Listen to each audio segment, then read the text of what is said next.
السلام علیکم ورحمۃ اللہ وبرکاتہ۔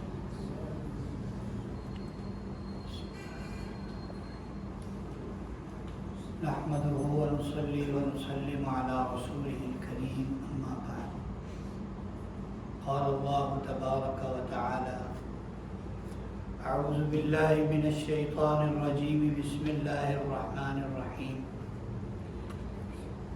وَإِذْ تَأَذَّنَ رَبُّكُمْ لَئِنْ شَكَرْتُمْ لَأَزِيدَنَّكُمْ وَلَئِنْ كَفَرْتُمْ إِنَّ عَذَابِي لَشَدِيدٌ۔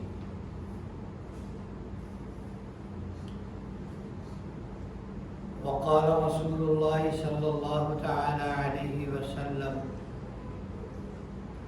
من لم يشكر الناس لم يشكر الله۔ صدق الله مولانا العظيم۔ اللهم صل على سيدنا ونبينا وحبيبنا وقرة أعيننا محمد وعلى آله وأصحابه وبارك وسلم۔ میرے محترم دوستو، اللہ رب العزت کی ہم پر بے شمار بے حساب و کتاب نعمتیں ہیں، چھوٹی بڑی۔ اللہ کی چھوٹی نعمت بھی چھوٹی نہیں ہے، اللہ کی چھوٹی سی نعمت بھی چھوٹی نہیں ہے، وہ بہت بڑی نعمت ہے۔ قیامت کے دن ایک آدمی کو بلایا جائے گا حساب و کتاب کے لیے، جو بہت عبادت گزار ہوگا، اس کا اعمال نامہ عبادتوں سے بھرا ہوا ہوگا، اس کا اعمال نامہ نیکیوں سے بھرا ہوا ہوگا۔ اس کے دل میں آ رہا ہوگا کہ میرے تو مزے لگے، میرے تو مزے لگے ہی لگے۔ اللہ رب العزت اس کو بلائیں گے اور فرشتوں سے کہیں گے کہ اس کا اعمال نامہ ترازو کے ایک طرف رکھو، اور اس پر جو میری نعمتیں تھیں ان میں سے جو سب سے چھوٹی نعمت ہے اسے ترازو کے دوسری جانب رکھو۔ چنانچہ ایسے کیا جائے گا تو جو اللہ کی سب سے چھوٹی نعمت ہوگی وہ والا پلڑا جھک جائے۔ تو اللہ کی چھوٹی سے چھوٹی نعمت بھی چھوٹی نہیں ہے۔ ہماری عبادتوں کی اللہ کی نعمتوں کے آگے کوئی حیثیت نہیں ہے۔ تو جو اللہ کی بہت بڑی نعمت ہے، اور اتنی بڑی نعمت ہے کہ جس طرف 1450 سال پہلے نبی کریم حضرت محمد صلی اللہ علیہ وسلم نے اشارہ فرمایا ہو، صراحتاً نہیں، اشارہ فرمایا ہو، اور پھر وہ نعمت 1947 رمضان کے مہینے کی 27 تاریخ کو وجود میں آئی ہو، اس کا نام پاکستان رکھا گیا ہو، وہ کتنی بڑی نعمت ہے۔ اس نعمت کا کیا کوئی اندازہ کر سکتا ہے؟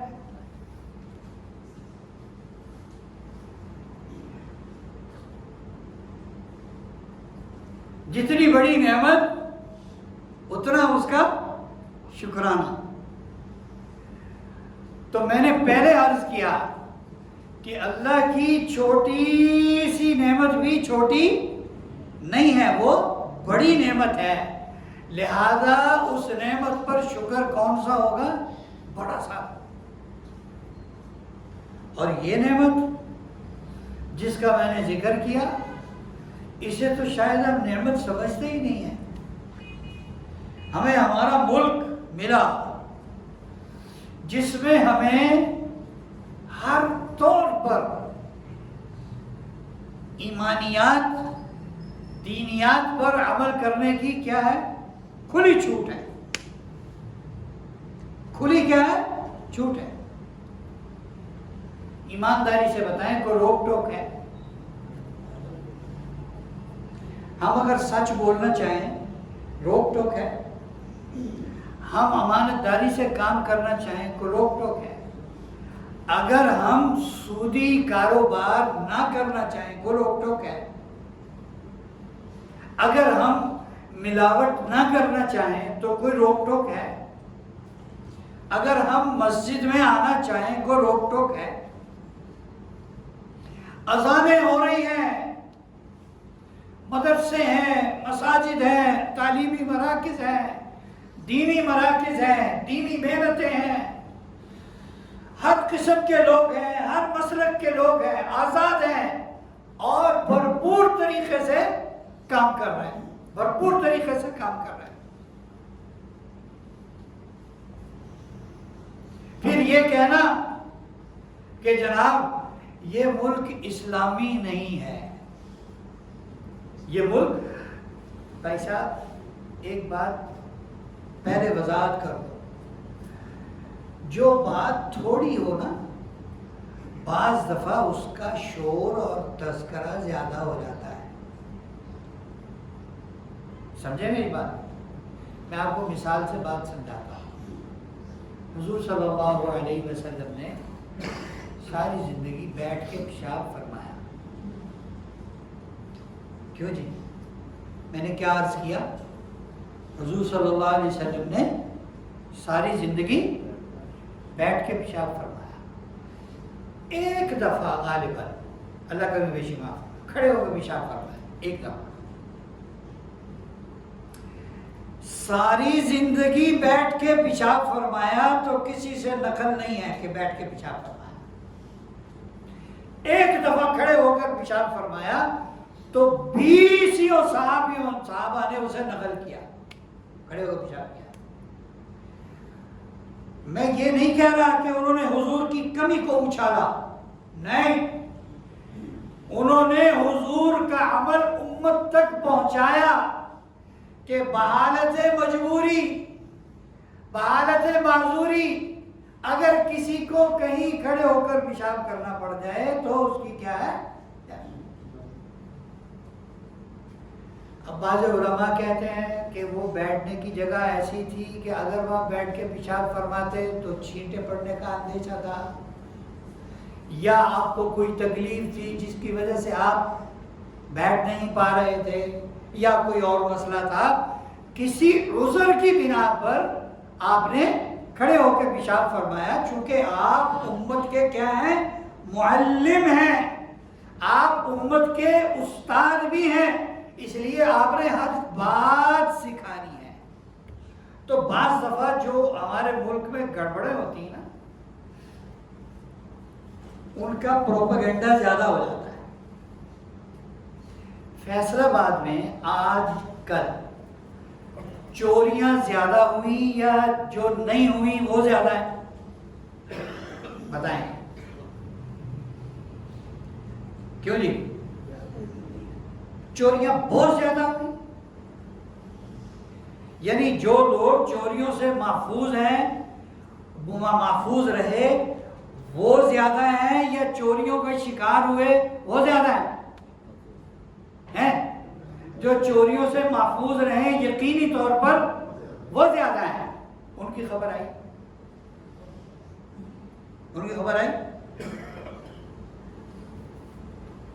خبر آئی تو کس کی؟ فلاں جگہ چوری ہو گئی.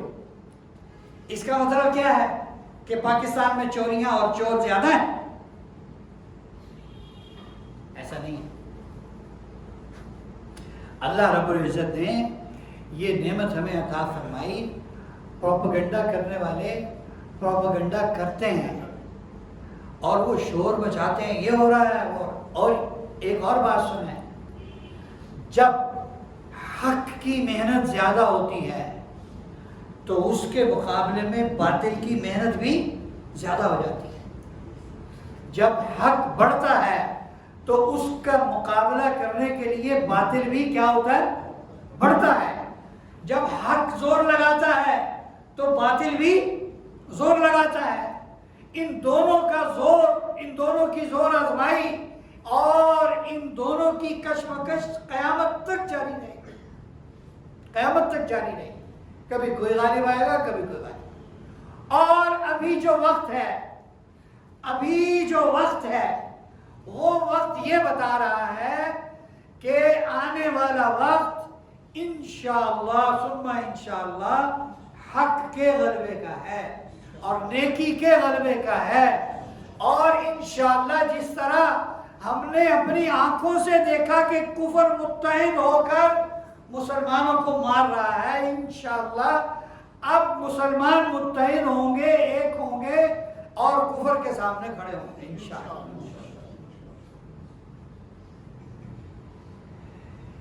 ہمارا تعلق سب سے زیادہ اللہ اور اس کے رسول سے ہونا چاہیے، دین سے ہونا چاہیے، ایمان سے ہونا چاہیے۔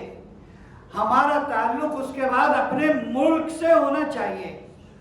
اگر ہمارے دل میں کسی شخصیت سے، کسی پارٹی سے محبت زیادہ ہے، اپنے ملک سے، دین سے، اللہ اس کے رسول سے محبت کم ہے، تو ہم اپنا علاج کرائیں کہیں جا کر، مینٹلی علاج کرائیں۔ کون سا علاج کرائیں؟ مینٹلی علاج کرائیں۔ ڈاکٹر کو جا کے اسٹریٹ فارورڈ کہیں میرا دماغ خراب ہے، میرا علاج کریں، میرے دل میں پاکستان کے بارے میں نیگیٹیوٹی ہے، مجھے کوئی ایسا انجیکٹ کریں کہ میرے دماغ کا فطور نکل جائے۔ لیکن یہ ہے بہت مشکل، جن لوگوں کے دماغ میں فطور ہے نا، وہ بہت مشکل نکلتا ہے۔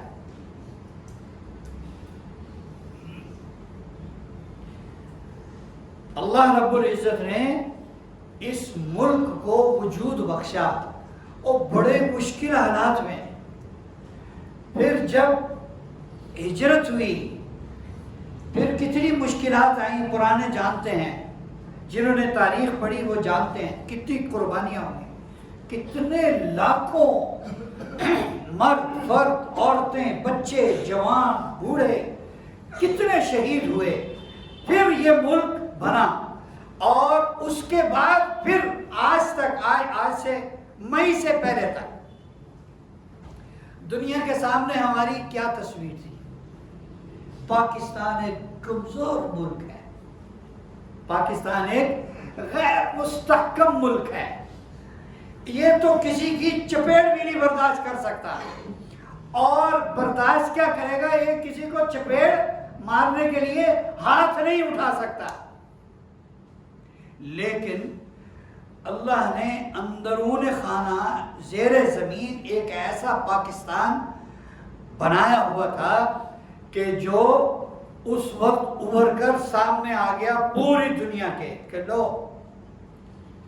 تم زمین کے اوپر دیکھ رہے تھے، جو ہمارے رب نے ہماری جڑیں مضبوط کی وہ تمہیں نظر نہیں آئیں، اور خدا کا شکر ہے کہ وہ کسی کو نظر نہیں آئی، کیونکہ اگر باطل کو نظر آ جاتی تو مجھے بتائیں بحیثیت مسلمان اور بحیثیت پاکستانی کیا کسی نے ہماری جڑیں مضبوط ہونے دینی تھی؟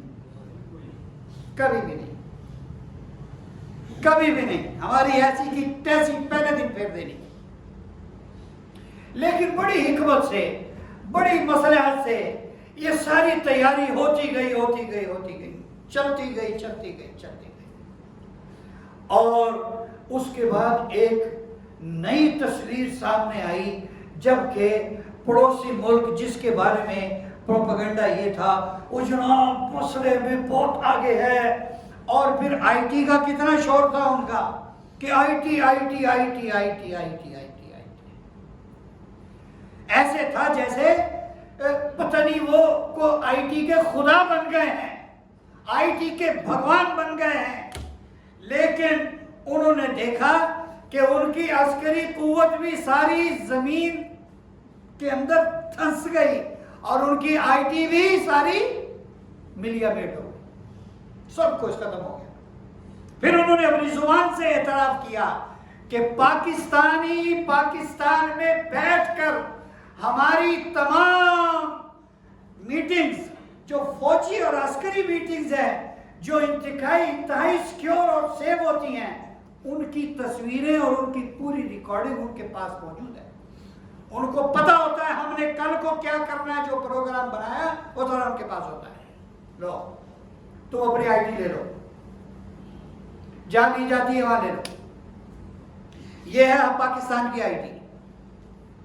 تو ان حالات میں بھی ہم اپنے ملک کی ناشکری کریں، اپنے ملک کو چھوٹا سمجھیں، اس میں کیڑے نکالیں۔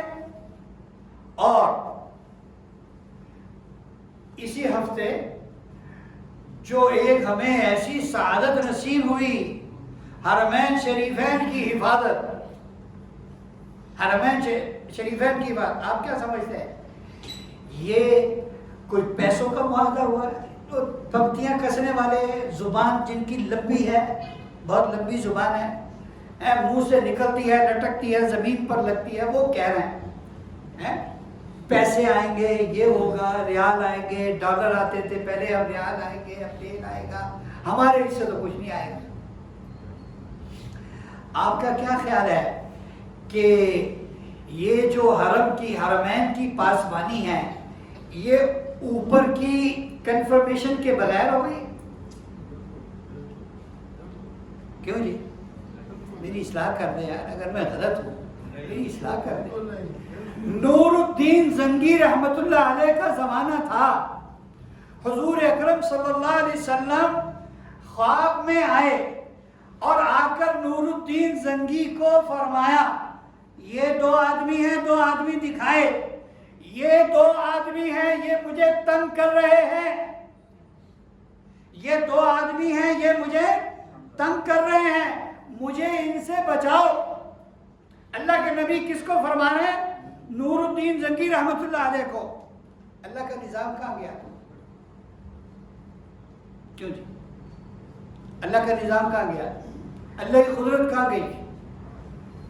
ہر چیز اپنی جگہ پر حق ہے، اللہ کے علم میں تھا، لیکن دنیا کو اللہ نے دار الاسباب بنایا ہے۔ اپنے نبی کی خدمت کسی کو دے کر اللہ نے اسے اونچا کرنا تھا، اسی لیے اللہ کے نبی نے بحکم ربی نور الدین زنگی سے کہا۔ نور الدین زنگی اسی وقت رات کو اٹھا اور مدینہ منورہ کا سفر کیا اور کہا سارے مدینے والوں کو جمع کر لو، میں سب کی دعوت کروں گا، سب کھانا کھائیں گے۔ ایک ایک میرے سامنے سے گزرے، سارا مدینہ گزر گیا، لیکن وہ دو آدمی جو نبی اکرم صلی اللہ علیہ وسلم نے دکھائے تھے وہ نظر نہیں آئے۔ تو کہنے لگے سارے نہیں آئے، سارے نہیں آئے، ہو نہیں سکتا کہ سارے آئے ہوں۔ کہا جی نہیں سارے آ گئے، سارے آ گئے۔ کہا نہیں سارے نہیں آئے، ابھی سارے نہیں آئے۔ وہ بتا تو نہیں رہے تھے، لیکن ان کے دل میں تو تھا کہ میرے محبوب نے دکھایا ہے کہ یہ دو آدمی ہیں، ان کی شکل ابھی نظر نہیں آئی، کہ یہ آدمی ابھی پورے نہیں آئے، پورے کرو۔ پھر کسی نے کہا جی وہ دو آدمی ہیں، ملنگ ٹائپ ہیں، درویش ہیں، اللہ اللہ کرتے ہیں، اور وہ تو مدینے سے باہر ہیں، ان کی ایک کٹیا ہے، کچا مکان ہے، بس اس میں بڑے بڑے اللہ اللہ کرتے رہتے ہیں، کبھی کبھار ادھر نظر آتے ہیں، باقی نہیں نظر آتے، وہ تو وہاں سے نکلتے نہیں ہیں۔ کہا ان کو بلا کے لاؤ، ان کو بلا کے لایا گیا تو یہ بدماش وہی دو تھے جن کا نبی کریم صلی اللہ علیہ وسلم نے ارشاد فرمایا تھا۔ ان کا حال احوال یہ ہے کہ ہم تو اللہ اللہ کرتے ہیں، بس ہمیں مدینے سے عشق ہے۔ تیری خیر، تجھے مدینے سے عشق ہے حرامزادے۔ اندر اندر اپنے کٹیا کے اندر حضور صلی اللہ علیہ وسلم کے روضے تک وہ سرنگ کھود چکے تھے اور کچھ چند فٹ کے فاصلے تھے آپ کے جسم اطہر سے۔ ان کو پکڑا گیا، ان کو پکڑا گیا۔ اور پچھلے دنوں جو واقعہ ہوا، ایک میزائل فائر ہوا مدینہ منورہ پر، خبر دبا دی گئی، کسی نے کچھ کہا، کسی نے کچھ کہا، کسی نے کچھ کہا، کسی نے کچھ کہا، لیکن اتنا ہنگامی بنیادوں پر، اتنا ہنگامی بنیادوں پر وہ جو پہلے آسمان پر تھے وہ زمین پر آ کر پاکستان سے کیا کر رہے ہیں؟ معاہدہ کر رہے ہیں کہ ہماری اور حرمین شریفین کی عبادت کا ذمہ آپ۔ یہ اللہ کی طرف سے انتخاب ہے پاکستان کا اور پاکستانیوں کا۔ اس پر ہم اللہ کا شکر تو ادا کریں، اس پر اللہ کا شکر تو ادا کریں۔ گالیاں دیتے ہیں، مخالفت کرتے ہیں اور کچھ کرتے ہیں، اور جس کی مخالفت کرتے ہیں سارا باطل اسی سے خوف کھائے ہوئے ہیں۔ کیوں کھائے ہوئے ہیں؟ اگر وہ گالیوں کے قابل ہیں تو سارا باطل ڈرتا کیوں ہے ان سے؟ وہ کس بات کا خوف کھاتا ہے؟ وہ کیوں خوف کھاتا ہے؟ یہ بھی تو سوچنا چاہیے۔ میں ایک بات اور عرض کروں، یقین کریں میرا تعلق کسی پارٹی سے نہیں ہے، میں کسی پارٹی کا ورکر نہیں ہوں، میرا تعلق اپنے رب کے رسول سے اور دین سے اور تمام مسلمانوں سے، کسی بھی پارٹی کا سب سے۔ جو بھی پارٹی ہے اس کا اچھا عمل ہے وہ ادھر ہے، اور جس کا برا عمل ہے وہ پیر کے نیچے ہے۔ ہمیں پارٹی بازی نہیں کرنی، یا ہم پارٹیاں بچا لیں، اپنے لیڈر بچا لیں، اور یا کیا بچا لیں؟ اپنا ملک بچا لیں۔ ان نعمتوں پر اللہ کا شکر ادا کرنا، اور اس بات کی یوں سمجھ لیں کہ یہ جیسے سورج نکلا ہوا نظر آ رہا ہے نا، جیسے سورج نکلا ہوا نظر آ رہا ہے اور کوئی اس کو جھٹلا نہیں سکتا۔ اب آنے والا دور انشاءاللہ مسلمانوں کا ہے، اور اس کی قیادت، اس کی سیادت اور اس کی جو لیڈرشپ ہے انشاءاللہ پاکستان اور پاکستانیوں کے پاس ہوگی انشاءاللہ۔ اس کے لیے ہم دعا بھی کریں۔ آپ بہت ساری چیزیں لوگ کہتے ہیں، میں ابھی گھر میں بات کر رہا تھا کہ عام لوگ یہ سمجھتے ہیں، ان کو ان باتوں کا نہیں پتا، یہ معاہدے ہو رہے ہیں، وہ کہہ رہے ہیں بھائی آٹا سستا ہو تو گل بنو، چینی سستی ہوگی تو بات بنے گی، پیٹرول سستا ہوگا تو بات بنے گی۔ اس کے پیچھے جو کچھ ہے وہ ہم سب کو پتا ہے کہ یہ ساری مہنگائی کیا ہے؟ مصنوعی ہے، چور بازاری ہے۔ لیکن جو نعمتیں ہمیں اللہ نے دی ہیں، ان چیزوں کے پیچھے، ان نعمتوں کے بھی بعض دفعہ ہم ناشکری کر جاتے ہیں، اور ناشکری کی سزا بہت سخت ہے، اور یہ ناشکری کی سزا ہے۔ اللہ کا شکر ادا کریں اور دعا کریں کہ یا اللہ یہ جو اچھے اثرات دکھ رہے ہیں یہ عوام الناس تک بھی پہنچا دیں، کہ ہمارے ملک میں امن ہو جائے، سکون ہو جائے، اطمینان ہو جائے، راحت ہو جائے اور خوشحالی ہو جائے، ہر آدمی خوشحال اور مالا مال ہو جائے۔ دعا کریں، اور جو نعمتیں نظر آ رہی ہیں، جو نعمتیں نظر آ رہی ہیں، ان پر اللہ کا شکر ادا کریں۔ ساری دنیا کی توجہ ایک ہی واقعے کے بعد پوری دنیا کفر بھی اور دنیا اسلام بھی پاکستان کی طرف ہو گئی۔ آپ اس کو اللہ کی نعمت نہیں سمجھتے؟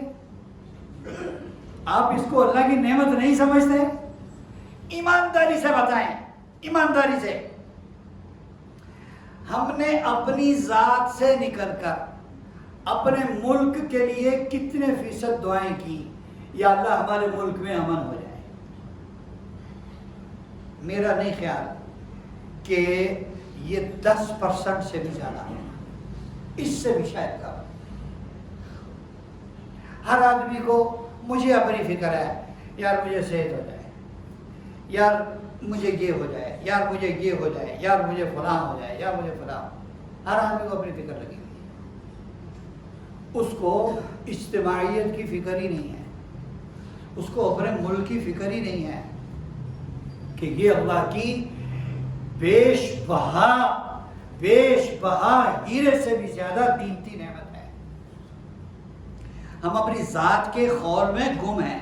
اے یار میرا تو بل آ گیا، وہ نہیں پورا ہو رہا، وہ آپ نے کوئی گالیاں دیے تھا، اس کو یہ پتہ ہی نہیں ہے کتنی بڑی سعادت مل گئی. جس کو آٹا مہنگا مل رہا ہے یہ مصیبت ہے، مجھے اس کا انکار نہیں ہے، اللہ کی قسم مجھے اس کا انکار نہیں ہے. یہ ساری چیزیں سیٹ ہونے کی ضرورت ہے، لیکن میں یہ عرض کر رہا ہوں کہ ان چیزوں کے اگینسٹ ہمیں جو اللہ کی نعمتیں مل رہی ہیں اجتماعی طور پر، کیا ان کا ہم ان کے ناشکرے بننا چاہتے ہیں؟ اگر ان نعمتوں کی ناشکری کی تو یقین کریں کہ اس سے بڑی بڑی مصیبتیں آ جائیں گی، اس سے بڑی بڑی مصیبتیں آ جائیں گی. میرے محترم دوستو، اللہ رب العزت کا یہ چناؤ ہے، یہ اللہ یہ حضور صلی اللہ علیہ وسلم کا چناؤ ہے کہ میری مسجد کے، میرے روضے کی حفاظت کے لیے پاکستان کی فوج آئے. یہ اللہ کا چناؤ ہے کہ بیت اللہ کی حفاظت کے لیے کون آئے؟ پاکستان. یہ اس اینگل سے دیکھیں تھوڑا سا، اور تھوڑا سا اپنے ملک میں ہونے والی جو پازیٹیو ایکٹیویٹیز ہیں، جو اچھی ہینڈسم ایکٹیویٹیز ہیں، جو دینی ایکٹیویٹیز ہیں، جن کا ہمیں دنیا اور آخرت دونوں میں کیا ہے فائدہ ہی فائدہ، وہ بھی دیکھیں وہ کتنے بڑے لیول پر ہو رہی ہیں، لیکن ان کا کوئی شور نہیں ہے. ریبٹ کا اجتماع ہوتا ہے، لاکھوں لوگ ہوتے ہیں، اس کا کوئی شور مچتا ہے؟ سڑک بلاک ہوتی ہے، کچھ بھی نہیں ہوتا، پتہ بھی نہیں لگتا، ایک میدان میں لوگ جمع ہیں اور اپنا کام کر رہے ہیں. آج مسجد اسماعیل میں اجتماع ہے فیصل آباد کا، کل سے شروع ہے آج رات تک، کوئی اس کا شور شرابہ. یہ جو ادھر وہ چھوٹا سا لگا ہوا ہے، یہ ادھر لگا ہوا ہے، کہیں اور لگا ہوا ہے، یہ وہ بڑوں کی طرف سے نہیں ہے، وہ منع کرتے ہیں اس سے. یہ ہماری چوری ہے، یہ ہماری گڑبڑ ہے، ہم لکھ کے لگاتے ہیں، وہ اس سے منع کرتے ہیں. یہ نہیں کرنا چاہیے، بلکہ ہر آدمی دوسرے سے فیس ٹو فیس مل کے اس کو دعوت دے کے وہاں اجتماع ہے وہاں جانا. اتنی بڑی بڑی ایکٹیویٹیز ماشاءاللہ دینی وہ ہوتی ہیں، اور ٹک ٹاک پر ایک کورنڈی یا رنڈوا وہ شور مچا دیں تو اس کی کتنی شہرت ہو جاتی ہے بھائی، ہیں؟ اس کی کتنی شہرت ہو جاتی ہے. تو جو نیگیٹو چیزیں ہوتی ہیں وہ زیادہ پھیل جاتی ہیں اور جلدی پھیل جاتی ہیں، اور حق جو ہے وہ چپ کر کے اپنے کام میں لگا رہتا ہے. صلح حدیبیہ میں کتنے سال کی صلح ہوئی تھی؟ جی 10 سال کی. صلح حدیبیہ کے بعد کتنے سال بعد مکہ فتح ہو گیا تھا؟ 2 سال بعد. 2 سال بعد انہوں نے خود ہی معاہدہ توڑا، مکے والوں نے خود ہی معاہدہ توڑا. اور جب صلح حدیبیہ تھی تب مسلمان 1400 تھے، 150 کے قریب، 1500 کے قریب تھے. اور جب فتح مکہ ہوا تو حضور اکرم صلی اللہ علیہ وسلم کے ساتھ کتنے ہزار لوگ صحابہ تھے؟ 10,000 صحابہ اکرام تھے. کیوں؟ 2 سال میں انہوں نے اتنی محنت کی خاموشی کے ساتھ کہ کائے ہی پلٹ گئی. اللہ نے کہا اذا جاء نصر اللہ والفتح ورأيت الناس يدخلون في دين الله افواجا فسبح بحمد ربك واستغفر انه كان توابا. اللہ کی مدد آ گئی، فتح مل گئی. اب تم دیکھو گے کہ لوگ فوج پر فوج دین اسلام میں داخل ہو. 2 سال کی محنت میں کتنے آدمی تیار ہوئے؟ 8.5 1000 آدمی تیار ہوئے، مسلمان ہوئے، اور وہ فتح مکہ میں حضور اکرم صلی اللہ علیہ وسلم کے ساتھ تھے اور اپنی جانیں لٹانے کے لیے تیار ہیں۔ وہ تو تھوڑی سی جھڑپ ہوئی، تھوڑی سی، اس میں علماء کا اختلاف، بعض کہتے ہیں لڑائی سے ہوا، لڑائی سے فتح ہوا، لیکن 90% مکہ مکرمہ بغیر لڑائی کے فتح ہو گیا۔ تو ان نعمتوں کا شکرانہ ادا کرنا واجب ہے۔ آپ جس پارٹی کے بھی ہیں، آپ کو مبارک ہو آپ کی پارٹی، آپ کا لیڈر، لیکن سوال یہ ہے کہ پاکستان ہم سب کا ہے کہ کسی ایک کا ہے؟ اور دین ہمارا سب کا ہے کہ کسی ایک کا ہے؟ اور سب کا دین ایک ہی ہے۔ سب کا دین کیا ہے؟ ایک ہی ہے۔ اور خدا اور رسول بھی سب کا ایک ہی ہے۔ لہذا اس کو بچائیں، اور اس کو بچانے کے لیے سب کیا رہیں؟ ایک رہیں۔ اپنی اپنی پارٹی سنبھال کے رکھیں، جیب میں رکھیں، کہیں رکھیں، کسی بینک کے لاکر میں رکھ دیں کہ یہ میری پارٹی ہے، میں اللہ کے پاس امانت رکھوا دیں کہ میں اس پارٹی کا ہوں۔ لیکن ان چیزوں کے لیے کیا رہیں؟ ایک رہیں۔ نہ اسلام دشمنی، نہ ملک دشمنی، نہ ملت دشمنی، یہ نہ ہو، باقی ساری چیزیں خیر ہیں۔ اور ان نعمتوں پر جو ہمیں اللہ دے رہے ہیں مئی کے مہینے کے بعد، ان کے بعد ایک تو کیا زیادہ کریں؟ شکر زیادہ کریں، اور دوسرا دعا۔ شکر اور دعا اپنی دعاؤں میں لازم کر لیں کہ اپنے ملک کو، دینی ملکوں کی، اسلامی ملکوں کی قیادت اور سیادت ملنے کی دعا کریں۔ یا اللہ ہمیں تمام اسلامی ملک، آپ یہ نہ سمجھیں کہ وہاں بیت اللہ ہے، سعودی عرب سے آگے کون نکل سکتا ہے؟ وہاں بیت اللہ ہے، وہاں مسجد نبوی ہے، وہاں مسجد نبوی میں گنبد خضرا ہے، گنبد خضرا میں کون ہے؟ حضور اکرم صلی اللہ علیہ وسلم ہیں۔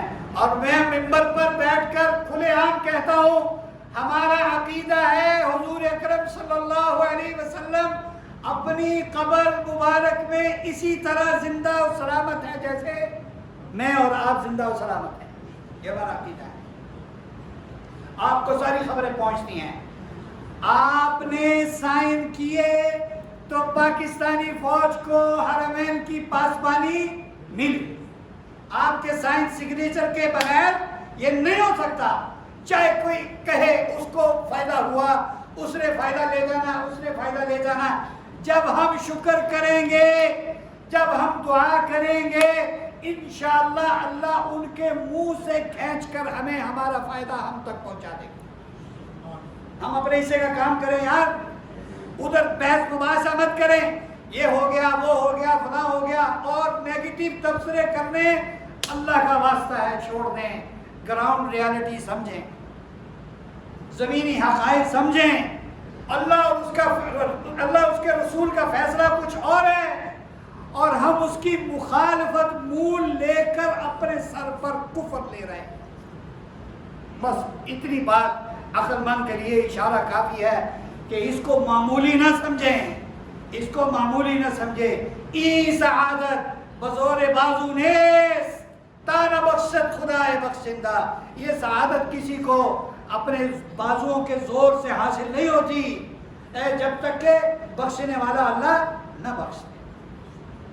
آج سارے نیت کریں، ہم انشاءاللہ اپنے ملک کی عظیم نعمت پر اللہ کا شکر ادا کرتے رہیں گے ہمیشہ، اور دوسرا اپنے ملک کی ترقی کے لیے، اس کی حفاظت کے لیے، اس میں امن و سکون اور ترقی کے لیے دعا کو رہیں گے ہمیشہ۔